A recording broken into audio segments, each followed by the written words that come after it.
حضرت عثمان غنی رضی اللہ تعالی عنہ سے بات کی کہ بھائی عثمان، میں تو اپنی بیٹی کا نکاح تجھ سے کرنا چاہتا ہوں، لیکن حضرت عثمان رضی اللہ تعالی عنہ نے اس بات کو سنی انسنی کر دیا۔ تو انہوں نے پھر کیا کیا، اب جا کے سیدنا ابو بکر صدیق رضی اللہ تعالی عنہ سے وہ ملے، میں چاہتا ہوں کہ میری بیٹی حفصہ، اس کا نکاح آپ قبول کر لیں۔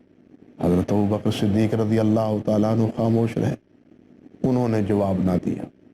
حضرت عمر فاروق رضی اللہ تعالیٰ عنہ اور پریشان ہوئے تو اس کے بعد حضرت عمر فاروق سید کائنات حضرت محمد رسول اللہ صلی اللہ علیہ وسلم کی خدمت اقدس میں حاضر ہوئے اور ان سے جا کے سارا قصہ کہہ دیا کہ حضور اس طرح بیٹی بیوہ ہو گئی تھی، میں نے رشتہ عثمان کو پیش کر دیا، انہوں نے بھی انکار کیا، اور ابو بکر سے پیش کیا، انہوں نے خاموشی کا اظہار کیا، اب میں کروں تو کیا کروں؟ پیارے پیغمبر حضرت محمد رسول اللہ صلی اللہ علیہ وسلم نے ارشاد فرمایا، عمر، عثمان کو حفصہ سے بہتر اللہ بیوی عطا فرمائے گا، اور حفصہ کو عثمان سے بہتر خامد اللہ عطا فرمائے گا۔ بات سمجھے ہے نا کہ حفصہ کو عثمان سے بہتر اللہ خامد دے گا اور عثمان کو حفصہ سے بہتر بیوی عطا فرمائے گا۔ یہ نبی مکرم صلی اللہ علیہ وسلم نے حضرت عمر فاروق کو جواب دیا۔ اب اس کا پس منظر کیا ہے، اس کا نتیجہ کیا ہے؟ حضرت عمر فاروق رضی اللہ تعالی عنہ سے آپ نے فرمایا کہ حفصہ کا نکاح میں قبول کرتا ہوں۔ ظاہر بات ہے کجا سید کائنات اور کجا آپ کے امتی حضرت عثمان، کیا نسبت ہے ایک صحابی کی ایک نبی کے ساتھ ہو سکتی؟ تو اسی لیے آپ نے فرمایا تھا نا، عثمان سے بہتر حفصہ کو اللہ آمد عطا فرمائے گا۔ اب نبی علیہ السلام نے عثمان رضی اللہ تعالی عنہ، کیونکہ آپ کی صاحبزادی زینب اس کی وفات ہو چکی تھی غزوہ بدر کے موقع پر، نبی علیہ السلام غزوہ بدر سے واپس آ رہے تھے، اسی اثناء میں حضرت سیدہ زینب جو نبی علیہ السلام کی صاحبزادی تھی، وہ حضرت عثمان غنی کی عقد میں تھی، ان کا انتقال ہو گیا تھا۔ تو غزوہ بدر کے بعد ہی یہ ساری باتیں حضرت عمر فاروق کی، حضرت عثمان کی، حضرت ابوبکر کی اور سید کائنات صلی اللہ علیہ وسلم کی ہو رہی ہیں۔ تو اس کے بعد سید کائنات صلی اللہ علیہ وسلم نے حضرت عثمان کے ساتھ اپنی دوسری صاحبزادی ام کلثوم رضی اللہ تعالی عنہ کا نکاح کر دیا۔ یہ اس بات کا جواب ہے کہ حفصہ سے بہتر عثمان کو اللہ بیوی عطا فرمائے گا۔ ظاہر بات ہے کہ حفصہ بیٹی ہے حضرت عمر فاروق کی اور ام کلثوم صاحبزادی ہے سید کائنات حضرت محمد رسول اللہ صلی اللہ علیہ وسلم کی۔ یہ معاملہ ختم ہو گیا، نکاح ہو گیا۔ اب دیکھیے حضرت ابو بکر صدیق رضی اللہ تعالی عنہ، یہ معاملہ ہو جانے کے بعد ابو بکر صدیق رضی اللہ تعالی عنہ ملتے ہیں حضرت عمر فاروق سے رضی اللہ تعالی عنہ۔ تو حضرت ابو بکر صدیق کہتے ہیں، بھائی میں جو اس وقت خاموش ہوا تھا، اس وقت میرے پاس رسول اللہ کا ایک راز تھا، میں مناسب نہیں سمجھتا تھا کہ میں اس راز کا افشا کروں۔ میرے ساتھ اللہ کے رسول نے یہ بات کی تھی کہ میں حفصہ بنت عمر سے نکاح کا ارادہ رکھتا ہوں، آپ کے نے میرے ساتھ یہ مشورہ اور یہ بات کی تھی، تو میں نے مناسب نہیں سمجھا آپ کے اس راز کو آپ کے سامنے اگلنے اور آپ کے سامنے رکھنے کا۔ میں نبی کا رازدان ہی رہنا چاہتا تھا۔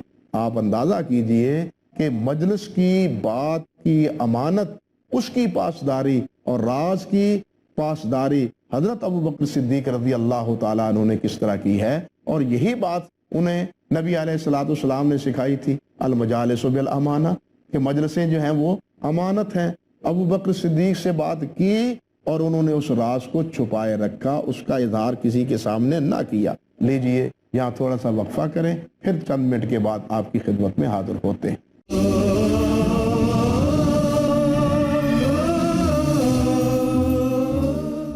السلام علیکم ورحمۃ اللہ وبرکاتہ۔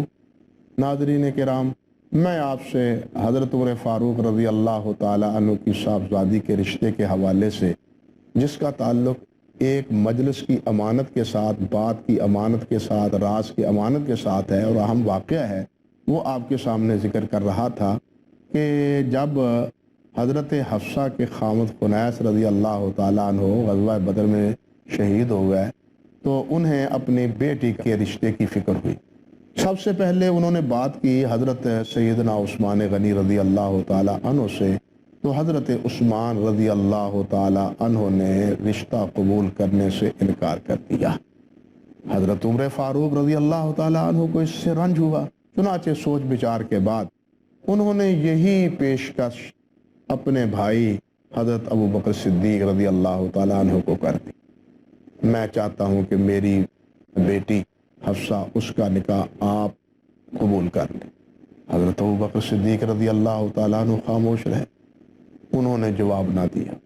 حضرت عمر فاروق رضی اللہ تعالیٰ عنہ اور پریشان ہوئے تو اس کے بعد حضرت عمر فاروق سید کائنات حضرت محمد رسول اللہ صلی اللہ علیہ وسلم کی خدمت اقدس میں حاضر ہوئے اور ان سے جا کے سارا قصہ کہہ دیا کہ حضور اس طرح بیٹی بیوہ ہو گئی تھی، میں نے رشتہ عثمان کو پیش کر دیا، انہوں نے بھی انکار کیا، اور ابو بکر سے پیش کیا، انہوں نے خاموشی کا اظہار کیا، اب میں کروں تو کیا کروں؟